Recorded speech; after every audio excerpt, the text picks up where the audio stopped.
Assalamualaikum warahmatullahi wabarakatuh. Saya Azmi Ajija dari kelas SIP 1801. Di sini saya akan membahas mengenai manajemen proses. Apa itu manajemen proses? Manajemen proses adalah sebuah program yang sedang dieksekusi, sebuah proses yang membutuhkan sejumlah sumber daya untuk menyelesaikan tugasnya.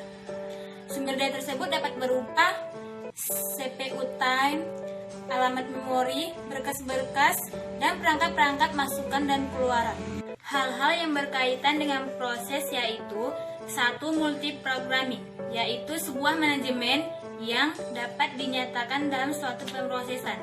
Yang kedua, pemroses, itu kebutuhan utama pengendalian proses sistem operasi yang dapat dinyatakan dalam suatu mengacu proses.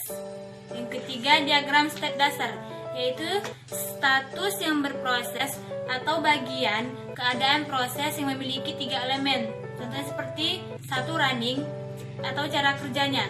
Yang kedua, block atau terhenti. Dan yang ketiga, ready, yang untuk siap-siap menunggu giliran dengan proses lain yang sedang dikerjakan. Setiap proses digambarkan dalam sebuah sistem operasi yang sebuah proses kontrol bloknya memiliki banyak bagian dari sebuah informasi yang berhubungan dengan sebuah proses yang spesifik.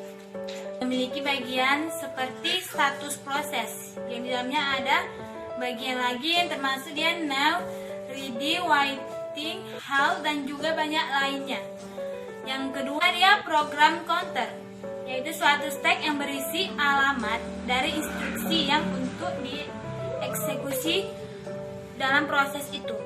Dan yang ketiga, CPU register, yaitu variasi dalam jumlah dan jenis yang tergantung pada rancangan komputer. Yang keempat, informasi manajemen, yaitu sebuah informasi yang mempunyai sebuah nilai dasar dan batas register.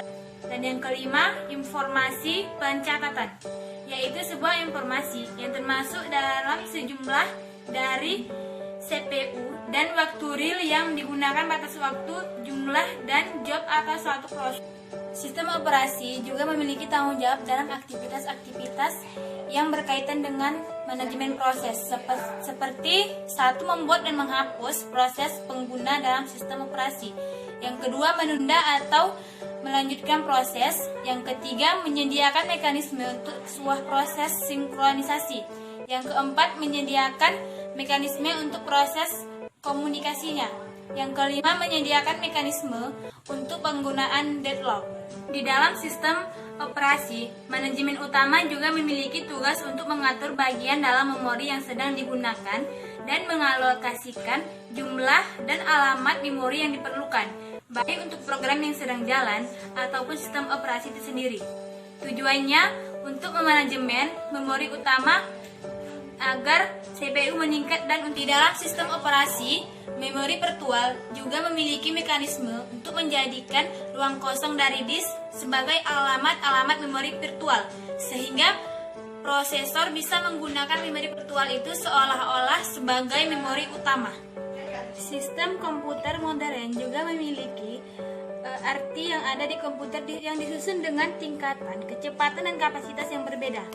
Memori yang memiliki kecepatan sama dengan kecepatan prosesor memiliki kapasitas yang kecil, berkisar hanya dari ratusan KB hingga 4 MB dengan harga yang sangat mahal. Sistem operasi harus dapat melakukan operasi-operasi pada berkas, seperti membuka, membaca, menulis, dan menyimpan berkas tersebut pada sarana penyimpanan sekunder. Manajemen input-output juga harus memiliki masukan atau keluaran pada pekerjaan utama yang paling sering dilakukan oleh sistem komputer selain melakukan komputasi adalah masukan atau keluaran. Sekian dari pembahasan saya tentang manajemen proses. Jika ada kesalahan atau kekurangan kata, saya mohon maaf. Wabillahi taufiq wa hidayah. Assalamualaikum warahmatullahi wabarakatuh.